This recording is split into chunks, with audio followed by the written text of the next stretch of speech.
She walked out without a word and built a new life with another man. 2 years later, I ran into her at the mall, and the baby in that stroller stopped me cold. The math didn't add up. Then a letter arrived in a raccoon envelope that blew my entire world apart. My name is Francis Whitaker. I'm 43 years old. I work as an industrial equipment technician for a mid-sized manufacturing plant outside of Columbus, Ohio. I've spent 20 years learning how machines work, how to find the fault, trace it back to the source, fix it before the whole system goes down. Funny thing is, I never applied any of that logic to my own life until it was too late. Beverly and I met when I was 27. She was 20, waitressing at a diner near the plant, and she had this laugh that you could hear from across a parking lot. We dated 2 years, got married, bought a house on Delwood Drive. For a while it was good. Not perfect, nothing is but solid. The kind of life you build with your hands, and your paycheck, and your word. Then it wasn't. Looking back, I can tell you the exact moment I should have started paying attention. It was a Tuesday in November, about 3 years into the marriage. Beverly came home from her book club smelling like cigarette smoke, and Beverly didn't smoke. I asked her about it, and she said Kristen, her friend, had started up again. I nodded. I moved on. I filed it away in that drawer in the back of my head. There were other things. Late returns. New perfume. A second phone, she said, was for work. I'm not a stupid man, but I was a loyal one, and sometimes loyalty makes you blind on purpose. She left on a Wednesday. No argument. No warning. Just a note on the kitchen counter, and her wedding ring sitting on top of it like a period at the end of a sentence. The note said she needed more. That she was sorry. That she hoped I'd understand someday. I didn't understand then. I don't fully understand now, 2 years later. But I've stopped needing to. What I'm about to tell you started on a regular Saturday in March. I had gone to the Eastfield Mall to pick up a microwave.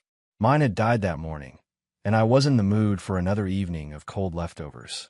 The parking lot was packed, some sale going on at the Anchor store, and by the time I got inside, I was already irritated. I grabbed the microwave from the electronics section, paid for it, and was cutting through the food court to get back to the exit. That's when I saw her. Beverly was standing at one of those smoothie kiosks near the fountain, her back to me. She was pushing a stroller, bright yellow, with little rubber duck prints along the side. The baby inside was asleep. Small hands, round cheeks, a little knit hat. My feet stopped moving before my brain gave the order. For a second I just stood there, holding a microwave box like an idiot, watching the woman I used to share a bed with order a smoothie like it was any other Saturday. She hadn't noticed me yet. I thought about turning around. I should have. Instead I stood there, rooted to the spot, unable to look away. Then she turned. The moment her eyes found mine, everything on her face went still. The easy smile she'd been wearing for the smoothie guy gone. The color drained out of her cheeks, so fast I thought she might go down right there on the tile floor. Her lips stopped moving midward. She looked like a woman who had just watched a wall fall toward her and had nowhere to run. I looked at the stroller. I looked at her. I stepped forward. "Is that his kid?" I asked. My voice was quieter than I expected. Beverly didn't answer. She gripped the stroller handle and glanced around like she was calculating exits. "Beverly." I kept my voice level. "I asked you a question." "Francis, this isn't the place." "You made the place," I said, "the second you walked in here." She looked away, jaw tight. The baby stirred but didn't wake. I studied the small face for a moment, and then I looked back at her. 2 years, I said. Not a single word. "And now you're standing in our mall with his baby in a yellow stroller, ordering a smoothie with extra chia. So yeah, I'm asking." She said nothing. And somehow, that silence answered everything. I picked up the microwave box, turned, and walked toward the exit. I didn't run. I didn't raise my voice. I just left. Because some questions don't need words. And some answers are written all over a woman's face when she thinks she's already gotten away clean. She hadn't. I made it about 40 feet before I heard her voice behind me. "Francis, wait." I kept walking. Past the pretzel stand, past the sunglasses kiosk, past a group of teenagers blocking half the corridor with their stroller of a different kind. One of those massive double-wide things. I sidestepped them, adjusted the microwave box under my arm, and kept moving toward the exit doors. "Francis, please." She was following me. I could hear the quick tap of her boots on the tile, the faint squeak of the stroller wheels. I pushed through the glass doors into the gray March afternoon. Cold air hit my face. The parking lot was damp. It had started drizzling while I was inside. That thin, miserable kind of rain that doesn't have the decency to be a real storm. I stopped under the overhang. Not because I wanted to talk. Because I wasn't going to let her chase me through a parking lot in the rain and call that closure. She came through the doors, breathing hard, one hand still on the stroller. The baby was awake now, blinking at the gray sky with a mild, unbothered expression. Beverly looked at me the way a person looks at something they broke and aren't sure they can put back together. "I didn't know you still came here," she said. "It's a public mall, Beverly." She flinched. "Good. I wasn't trying to," she started. "I know exactly what you were trying to do," I said. "You were trying to live your new life without running into your old one. Today, that didn't work out." She looked down at the stroller handle, picking at the edge of the rubber grip. The rain tapped steadily on the overhang above us. I waited. I'd gotten good at waiting. 2 years of unanswered questions will teach you patience you never asked for. "His name is Jack," she finally said, quietly, like she was confessing something in church. Something moved in my chest. I didn't let it show. "How old?" 22 months. I did the math without meaning to. 22 months put his birth back to before she left, before the note on the counter, before the ring on the coffee table. I kept my face still. "So, you were already—" "I didn't know," she said fast. "Not when I left. I found out after." "And Holden?" She nodded. "Once. Barely." I set the microwave box down on the ledge beside me and looked at her straight. "You left me for a man, Beverly. You had his baby. You didn't call, didn't write, didn't give me a single word for 2 years. And now you're standing here telling me you didn't know. I'll let that sit for a second. I'm supposed to do what with that?" "I'm not asking you to do anything," she said. I saw you and I didn't want it to end like that. In there. Like that. It ended 2 years ago. On a Wednesday. With a note." She flinched again. "I wasn't trying to be cruel. I was trying to be accurate. There's a difference, even if it doesn't always feel like one. You always did that," she said quietly. "Made everything sound so final." "One of us had to," I replied. "You specialized in leaving things open." She looked up then, and for a second her eyes were sharp. The old Beverly, the one with an answer for everything. But whatever she was going to say, she swallowed it. The baby started fussing, a low grumbling sound that was working its way toward a real complaint. She reached into the stroller and adjusted his blanket without looking away from me. I watched her hands. Automatic, practiced. She'd been doing this a while. "He looks healthy," I said, because I'm not heartless, and because it was true, and because I needed to say something that wasn't an accusation. "He is," she said softly. "He's a good baby."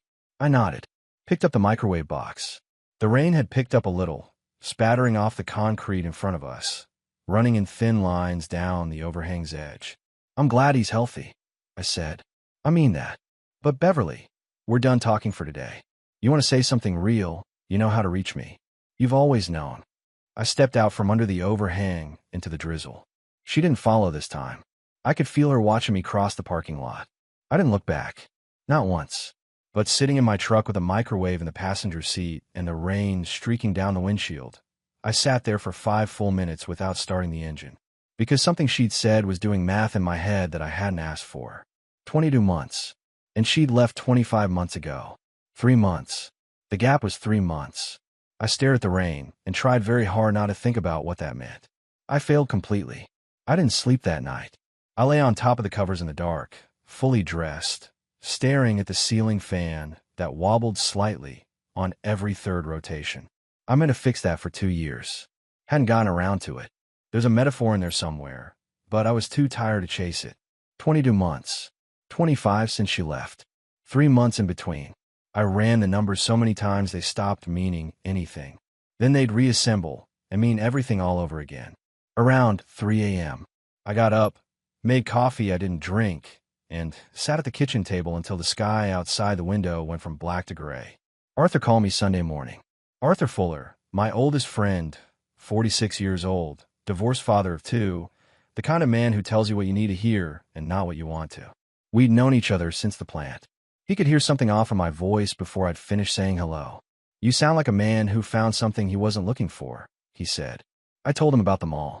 About Beverly. About the stroller and the math and the 3-month gap.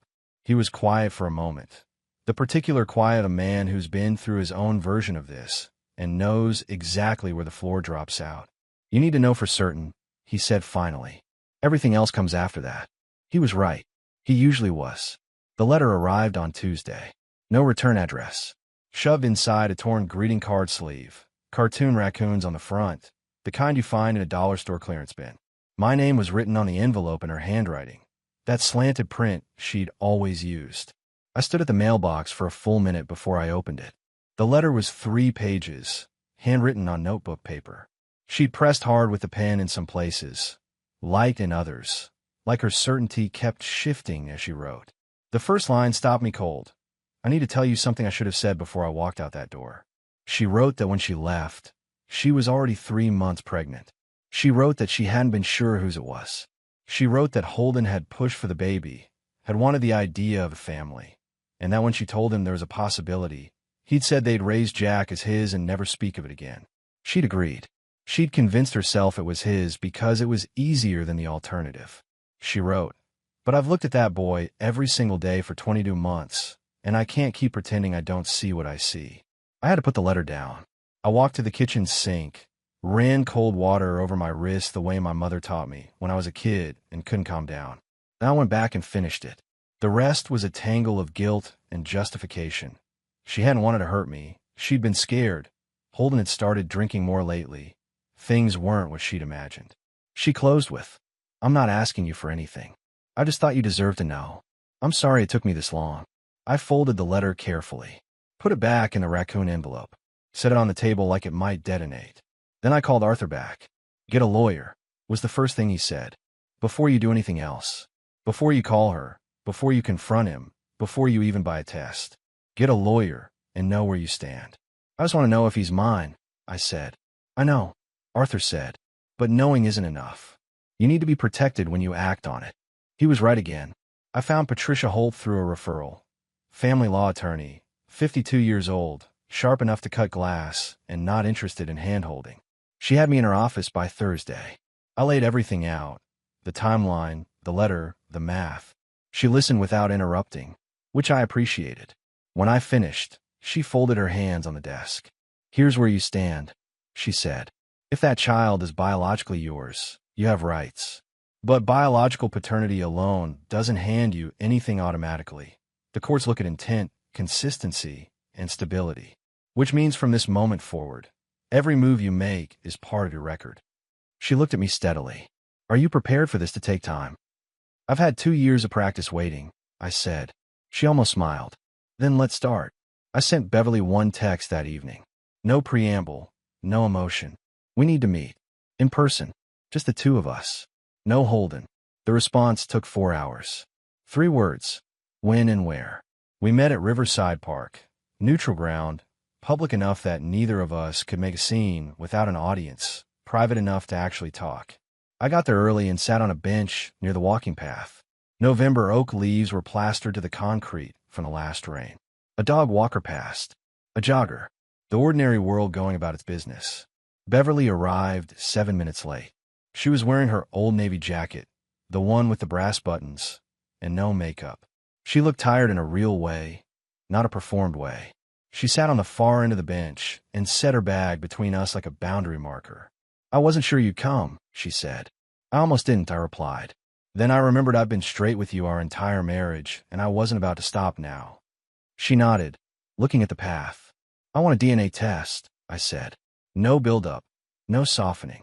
I want it done properly, through a lab, with documentation." Beverly exhaled slowly. "I knew you'd say that." "Then this conversation is going well so far," I said. She looked at me sideways, that old reflex, almost a smile, gone before it could form. "Holden doesn't know I wrote to you. That's between you and Holden. He's going to be. Beverly." I kept my voice quiet and even. "I understand this is complicated for your household, but I'm not here to manage Holden's feelings. I'm here because there is a boy who may be my son, and if he is, I'm going to be in his life. That's not a negotiation." She was quiet for a moment. Then she reached in her bag and pulled out a small photograph, a Polaroid. Jack, sitting on a rug somewhere, holding a wooden block in both hands, grinning at whoever was behind the camera. His hair was light brown. His eyes were wide and gray. She held it out to me. I took it. I looked at it for a long time, without speaking. You see it, Beverly said, quietly. Not a question. I did. I wasn't going to admit it out loud. Not yet, not here, but I saw it. The shape of the brow, the way the ears sat. Small things that don't mean anything on their own and mean everything together. I see a little boy, I said carefully, which is exactly why I need the test. She pulled her coat tighter. And if it comes back the way we both think it might, then I'll tell you what happens next, I said. And it'll be fair. But it won't be invisible. I won't be invisible. She stared at the path. A long pause. He called me controlling, she said abruptly. Holden. He told his mother that I was difficult, that I suffocated him. She laughed. A short, hollow sound. Sound familiar? I looked at her. You told your sister I was controlling during the divorce process. You told your friend Kristen I was emotionally unavailable. I heard it through people. You were rewriting things, Beverly, while the ink on the papers was still wet. She opened her mouth. I have documentation, I said. My attorney has documentation. I'm not bringing it up to fight you. I'm bringing it up so you understand that I'm not the same man who stood in this city with a note in his hand and no idea what hit him. I've had 2 years to get organized. Beverly looked at me then, really looked, and I saw something shift behind her eyes. Not fear exactly. More like the recalibration of someone who had assumed the coast was still clear and just realized it wasn't. Do the test, I said. I stood, picked up my jacket from the bench. Let it tell us what it tells us, and then we'll both know where we stand. I left her sitting there with the Polaroid on the bench between us. Patricia called me that evening. How'd it go? She'll cooperate, I said. Good. A pause. You doing all right? I thought about the photo. The gray eyes. The shape of the brow. Ask me again in 2 weeks, I said. Patricia had warned me that waiting was the hardest part. She'd said it the way someone says it when they've watched 100 people go through the same thing. Not unkindly, just factually. The results take 10 to 14 business days. During that time, most people convince themselves of every possible outcome at least twice. Try not to. I tried. I failed. The first 3 days were manageable. I went to work, ran diagnostics on a press line that had been throwing errors, replaced 2 hydraulic seals on a conveyor system. Physical work. Useful work. The kind that keeps your hands busy and gives your brain something real to chew on. I was good at it, and being good at something, even a small thing, matters more than people admit when everything else is uncertain. Arthur came by Tuesday evening with a 6-pack and a bag of pretzels and didn't ask me a single question about the test. We watched a game, talked about nothing important, and he left at 9:30 without making a production of it. That's what a good friend does, shows up without a script. By day 5, the composure started fraying at the edges. I found myself in the kitchen at midnight, laptop open, going down rabbit holes I had no business in. Forums full of men in the same position, some who'd gotten the answer they hoped for, some who hadn't. All of them sounded like they'd been through something that changed the shape of them. I read for 2 hours and closed the laptop, and felt worse than when I'd opened it. Day 6, a coworker named Ted, mid-50s, bad back, good heart, pulled me aside during lunch break. You've been somewhere else all week, he said. You don't have to tell me what's going on, but whatever it is, you're handling it wrong by trying to handle it alone. I almost brushed him off. Instead, I gave him the short version. He listened. Then he said something I didn't expect from Ted, who was generally a man of 4 words or fewer. My old man never fought for me when he had the chance. I was 18 before I found out he even could have. I never forgave him for giving up. He looked at me steadily. Don't give that kid someone to not forgive someday. I drove home thinking about that. Parked in the driveway and sat there.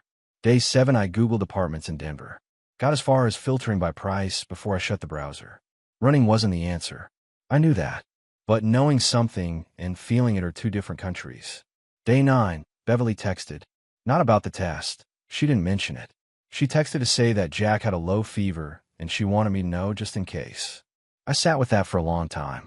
Just in case. In case he was mine. She was already hedging toward a reality she hadn't confirmed yet. I texted back 2 words. Keep me updated. Because I wasn't going to be a stranger to my own son's fever. Not if I could help it. Day 12, the envelope came. I've been checking the mail every day like it owed me something. That afternoon, I saw the lab's return address in the top left corner, and my hands went still. I walked back inside. set it on the kitchen table, sat down across from it. I thought about getting Arthur on the phone first. Decided against it. This moment was mine alone. I opened it. The language in those reports is clinical, purposefully stripped of emotion. Probability of paternity. Statistical analysis. Reference numbers I didn't understand. But the conclusion at the bottom of page 2 was clear enough.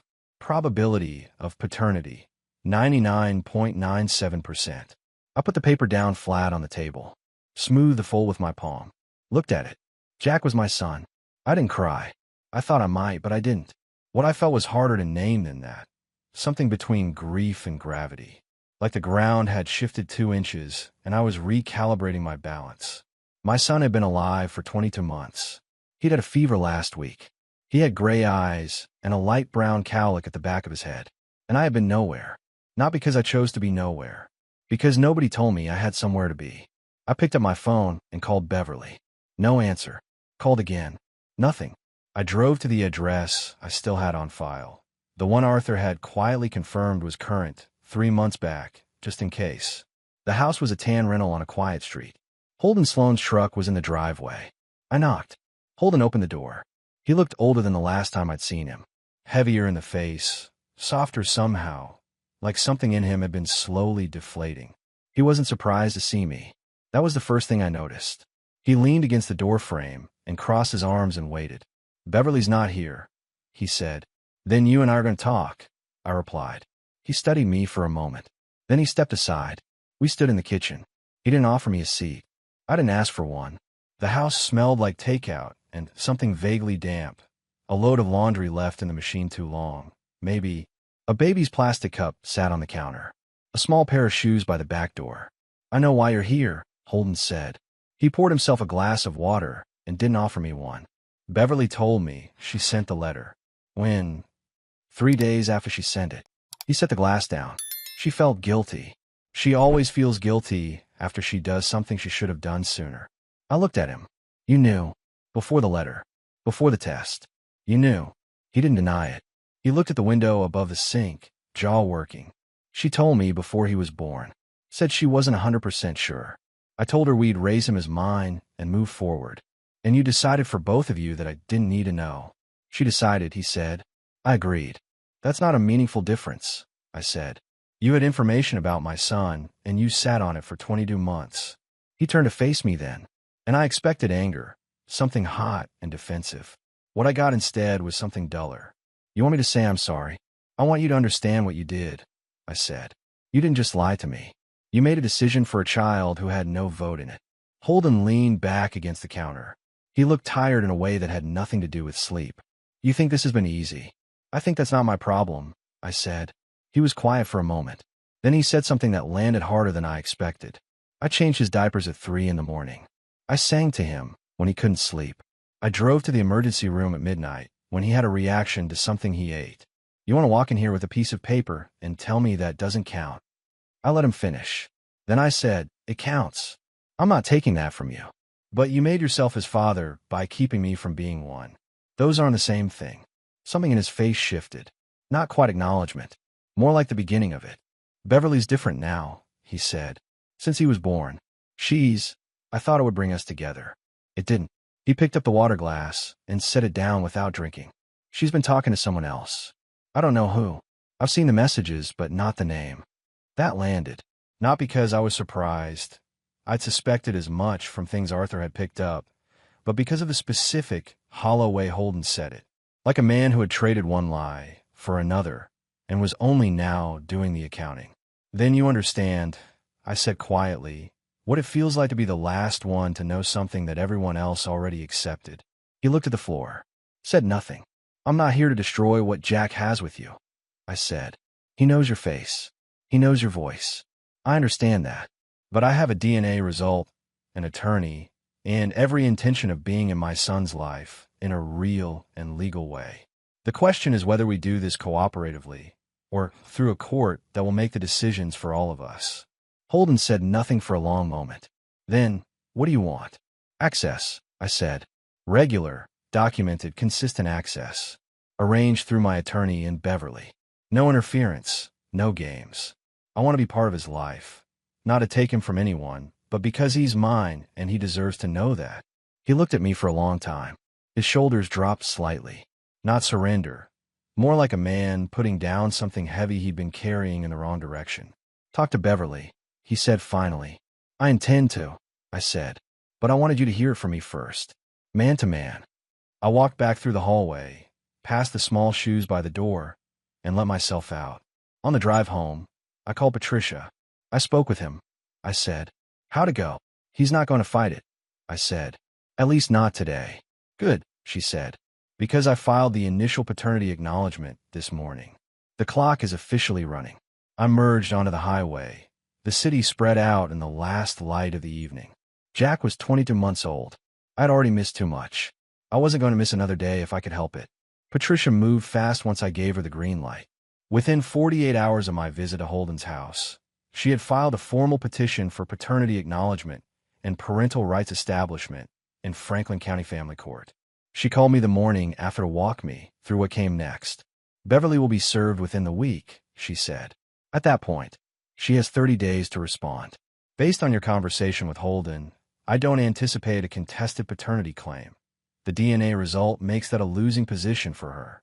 What she may contest is the scope of your access and the parenting arrangement. What does that look like? I asked. It looks like a hearing, she said, in front of a judge who will evaluate both parties and make a determination based on the best interests of the child, which means your conduct from this point forward matters. Everything you say, everything you do, every text message you send, it's all part of your record. I told her I understood. She said good, and that she'd schedule a prep session for the following week. Beverly called me 2 days after being served. She wasn't angry, or if she was, she'd buried it under something more tactical. She wanted to meet without attorneys. I told her that wasn't going to happen. She said I was making this harder than it needed to be. I told her she'd had 22 months to make it easy and had chosen differently. The hearing was set for a Thursday morning, 6 weeks out. I used those 6 weeks the way Patricia told me to, documenting everything, keeping records, staying clean. No confrontations with Holden. No inflammatory texts. Just showing up, doing my job, and being the man I'd always been. Arthur kept me accountable. He called every few days, not to ask for updates, but just to check that I was eating and sleeping and not doing anything stupid. The waiting is a test, he told me once. Not of your patience, of your character. They're going to look at who you were during this period. Make sure they like what they see. The courtroom was smaller than I expected. Wood-paneled walls, fluorescent lights, the particular stillness of a room where too many hard things had been decided. Beverly sat at the opposite table with her attorney, a younger man named Fitch who kept shuffling papers. Patricia sat beside me, relaxed in the way of someone who had been in this room 100 times and knew exactly how the furniture was arranged. The judge was a man named Howard Garrett, late 50s, silver-haired, a face that had settled into a permanent expression of careful attention. He reviewed the filings, asked several procedural questions, and then leaned back in his chair and looked at Beverly's attorney. Counselor, he said, the paternity result is unambiguous. Is your client contesting the biological finding? Fitch stood. No, Your Honor. We're not contesting paternity. We're requesting that the court consider the established bond between the child and the mother's current partner and weight any parenting arrangement accordingly. Judge Garrett nodded slowly. Then he looked at me, directly, the way a man looks at another man when he's taking a real measure. Mr. Whitaker, you filed for legal recognition and regular parenting time. Is that the extent of your petition at this stage? Patricia nudged me slightly. I stood. Yes, Your Honor. I'm not here to disrupt Jack's life. I'm here to be part of it. Consistently. Legally. As his father. The judge held my gaze for a moment. Then he wrote something on the document in front of him. I found out later, from Patricia, who had her sources, that Judge Garrett had raised 2 kids largely on his own after his own divorce 15 years prior. He didn't let it influence his rulings. But he listened to fathers differently than some judges did. Not with extra sympathy, with extra attention. The first ruling went in my favor. Provisional parenting time, every other weekend, with a structured review at 90 days. Beverly's attorney tried to attach conditions. Patricia dismantled each one calmly and with documentation. The session was over in 90 minutes. Outside on the courthouse steps, Patricia allowed herself a small, satisfied look. 90 days, she said. You perform well during those 90 days, and we go back in there and ask for more. Standard midweek visit, holidays, the whole structure. And Beverly? She can make this smooth, or she can make it difficult, Patricia said. Either way, the outcome is the same. It just determines how much it costs her. I drove home with a provisional order on the passenger seat. Stopped at a hardware store on the way. Bought paint. A soft gray blue, the kind you'd use in a kid's room. I didn't have a kid's room yet, but I was going to. 3 weeks after the first hearing, Beverly called me on a Sunday evening. I almost didn't answer. I let it ring 4 times, then picked up because not answering felt like the kind of small cowardice I'd committed too many times during the marriage. Holden lost his job, she said. No greeting, no preamble. I waited. We're 2 months behind on rent, she continued. I've been picking up extra shifts, but it's not, she stopped. Jack needs stability. I'm not asking for me. I'm asking for him. I sat with that for a moment. The old version of me. The one who filed things away in a back drawer and explained inconvenient facts away, might have either written a check out of reflex or said no out of spite. I was neither of those men anymore. Here's what I'm going to do, I said. I'm going to set up a trust account in Jack's name. Every month I'll deposit money into it. Enough to cover his portion of rent, food, and medical. The account will be managed by a third party designated by my attorney. You can draw from it for Jack's documented expenses. Holden has no access to it. Not a dollar. Silence on our end. You're going to ask why I'm not just writing you a check, I said. The answer is that I don't trust that a check goes where it needs to go. This way, Jack gets the money. That's the only version of this I'm willing to do. Francis, that's a lot of conditions. Those aren't conditions, I said. Those are terms. There's a difference. A condition implies I might change my mind. A term is just how it works. Another pause. Then, quietly, why are you doing this? After everything. I'm not doing it for you, I said.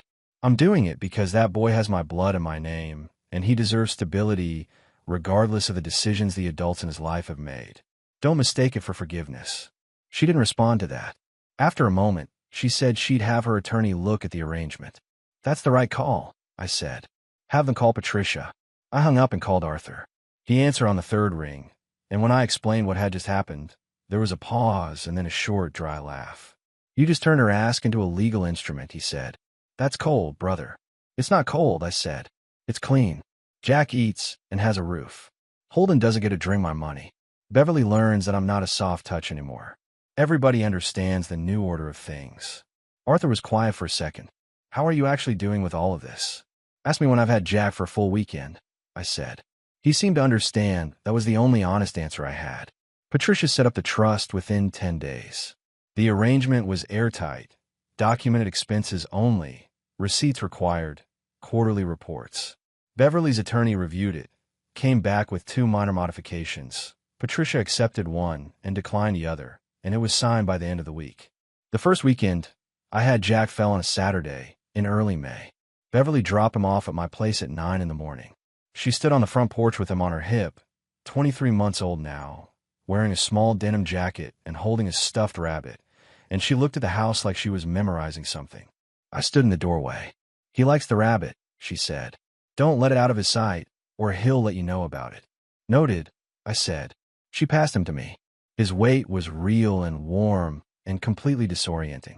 He looked at me with wide gray eyes, not afraid, just assessing. The way a small person looks at a new place and decides whether it's safe. Hey, Jack, I said quietly. He said nothing, reached out and grabbed my collar with one fist. Beverly went back to her car without looking back. I stepped inside and closed the door. Arthur was in the kitchen, putting together a simple lunch he'd offered to help with. Gloria, my mother, who had driven up from Chillicothe the night before and slept in a guest room and tried very hard not to make a big deal of any of it, was sitting at the kitchen table with a glass of iced tea, doing a crossword puzzle and pretending she wasn't watching the front door. The moment I walked in with Jack, she set down the puzzle. She looked at the boy for a long moment. Jack looked back at her with the same calm, evaluating expression he'd given me. Then Gloria set down her tea, pushed back her chair, and said in the steady voice of a woman who had waited long enough, "Come here, sweetheart. I'm your grandma." Jack studied her for 3 full seconds. Then he leaned toward her with his arms out. She held him, and something in the room shifted, the way air shifts when a window finally opens after a long winter. Arthur turned back to the sandwiches. I leaned against the door frame and watched my mother hold my son for the first time. I thought about 22 months, about all the Saturdays that had passed without this in them. Then I pushed off the door frame and went to help Arthur with lunch. Because the past was the past, and there was a boy at the kitchen table who needed feeding. The 90-day review came on a Tuesday morning in late July. Patricia had me at her office at 7:30 to go over the file one more time before we walked into the courthouse. She spread the documentation across the conference table. Visit logs, text exchanges, the trust account statements, Jack's medical receipts, 24 timestamp photos from my weekends with him. Evidence of presence. Evidence of consistency. Evidence that I had shown up every single time I said I would. Beverly's attorney will argue for the status quo, Patricia said, sliding a highlighted page toward me. He'll frame any expansion of your time as disruptive to the child's routine. Our counter is simple. The child has adapted well, the existing arrangement has been conflict-free, and the father has been exemplary. We ask for the midweek visit and the holiday schedule. Garrett, will look at the 90-day record and make a call. What's your read? I asked. She allowed herself the smallest possible smile. I think Judge Garrett is going to give you what you asked for. She was right. The hearing lasted 40 minutes. Beverly sat at the opposite table, looking like a woman who had decided to stop fighting a tide she couldn't turn. Fitch made his arguments. Patricia made hers, calmly and with documentation for every single point. Judge Garrett asked me 3 questions directly: how I structure my weekends with Jack, how I handled the logistics of his routine, what my plan was for the midweek visit in terms of childcare and schedule. I answered all 3 without hesitation, because I had thought about all 3 extensively, because that's what you do when you actually intend to show up. Garrett approved the expanded arrangement. Every other weekend, a Wednesday evening visit each week, alternating Thanksgiving, and a split Christmas schedule. He also added 1 line to the order that Patricia later told me was unusual, a notation that the father had demonstrated consistent and documented involvement, and that any future modifications to the arrangement should take that record into account. In plain terms, I had built a case for myself by simply doing what I said I was going to do. Imagine that. Beverly caught me on the courthouse steps afterward. Her attorney was still inside. She walked up alone, hands in her jacket pockets, and she looked at me with an expression I hadn't seen on her in years, something unguarded and a little raw. He asked about you last Wednesday, she said. Jack. He pointed at the door when it was almost time for you to pick him up and said just that 1 syllable. But he knew. I held that for a moment. Thank you for telling me, I said. She nodded, looked at the street. I know I don't get to ask you for forgiveness. I'm not asking. I just want you to know that I see what you're doing for him. And you're a good father, Francis. I know, I said, not arrogantly, just factually, because I didn't know, and I was done performing humility for people who had mistaken it for weakness. She went back inside. I walked to my truck. On the drive home, I called Arthur. He answered with, well, midweek visit, alternating holidays, full expanded schedule, I said. There was a pause. Then Arthur said, very quietly, good, real good, brother. I got home, changed out of my jacket, and spent the rest of the afternoon converting the spare bedroom. Gray-blue paint, a small bookshelf I'd assembled the week before, a bed frame I'd picked up at a second-hand store and repainted white. I'd ordered a dinosaur print comforter that was due to arrive Thursday. Not because Jack would notice the details at 23 months old, but because the details would be there when he was old enough to notice, and I wanted them to already be right. Holden moved out of Beverly's rental 3 weeks later.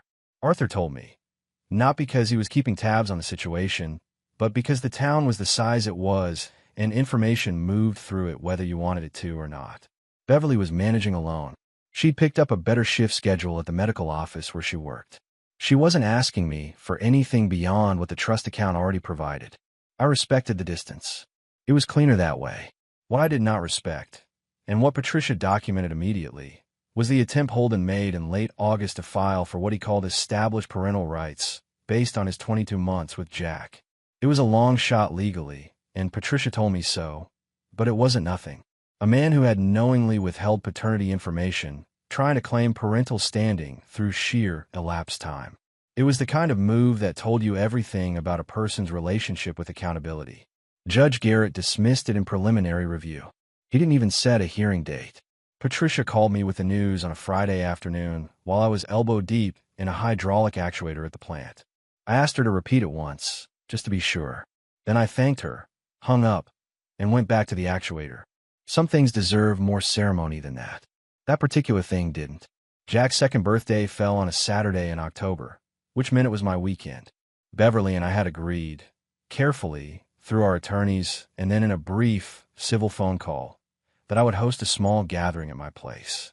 Gloria drove up from Chillicothe again, this time with a gift bag full of things she'd been collecting since May. Arthur came with his 2 kids, who were old enough to entertain a 2-year-old by proxy. They built things with blocks, and Jack watched them with the focused intensity of someone studying technique. I made chili. I bought a cake from the bakery on 5th that had a fire engine on the top, because by that point everyone in Jack's immediate orbit knew about his relationship with anything that had a siren and flashing lights. It had started 2 months earlier. Third visit, I'd picked him up on a Wednesday, and we'd stopped at the park on the way back to my place. We were sitting on a bench while he methodically pulled leaves off a low branch when a fire truck went by on the cross street. Lights going, siren running. Jack went absolutely rigid, then pointed with his whole arm and produced a sound that wasn't quite a word but communicated with full clarity that this was the most significant thing that had happened to him in his entire life. I took him to the fire station on Henderson Avenue the following Saturday. One of the guys there, big man named Darnell, patient as anyone I'd ever met, let Jack sit in the cab of the truck while I stood below and took 17 photographs. Jack held the steering wheel with both hands and looked out the windshield with the expression of a man who had found his purpose. On the drive home, he fell asleep in the car seat, one hand still reaching slightly forward in his sleep, like he was still holding the wheel. I had framed one of those photos. It hung in his room at my house now, next to the bookshelf. Back to the birthday. The afternoon was warm for October, and we moved between inside and the backyard as the mood shifted. Gloria held Jack for a long stretch after lunch, walking him slowly around the yard and pointing at things, the oak tree, a bird on the fence, the clouds moving overhead, telling him their names and the patient. Unhurried way she had once told me mine. I watched from the back porch and felt something settle in my chest that had been restless for 2.5 years. Arthur pulled me aside near the end of the afternoon, when the little ones were starting to wind down and the adults were on their second cups of coffee. "You look different," he said. "Different how?" He considered it. "Lighter. Like you've been carrying something for a long time, and you finally set it down in the right place." I thought about that. The mail with a raccoon envelope. The 12 days. The parking lot in the rain. Beverly's face in the food court. The gray eyes in a Polaroid. The courthouse steps. The room with the gray-blue walls. "Yeah," I said. "Something like that." Before the guests left, I brought out the main gift. A red toy fire truck, big enough to be serious about, with working lights and a siren button on the roof. Jack saw it from across the room and made a sound that could only be described as reverent. He carried it to the corner of the living room, sat down with it in his lap, and spent the next 20 minutes pressing the siren button with the systematic dedication of a researcher confirming a hypothesis. Beverly came to pick him up at 5:30. She stood at the front door while I got him ready, jacket, shoes, the rabbit he still required for any car ride. She looked at the room. The guests packing up. Gloria saying her goodbyes. Arthur's kids putting on their coats. Jack with the fire truck tucked under one arm, like he was transporting something classified. "Looks like a good day," she said. It was, I said. She took him from me at the door, truck and rabbit and all. He went willingly. He always did, because he was too young to understand that transitions between his parents represented the entire history of a year that had broken and rebuilt itself. He just knew that both places were safe. That was enough. That was everything I'd been working toward. As Beverly buckled him into the car seat, Jack looked back at the house through the window. Then he looked at me, standing on the porch.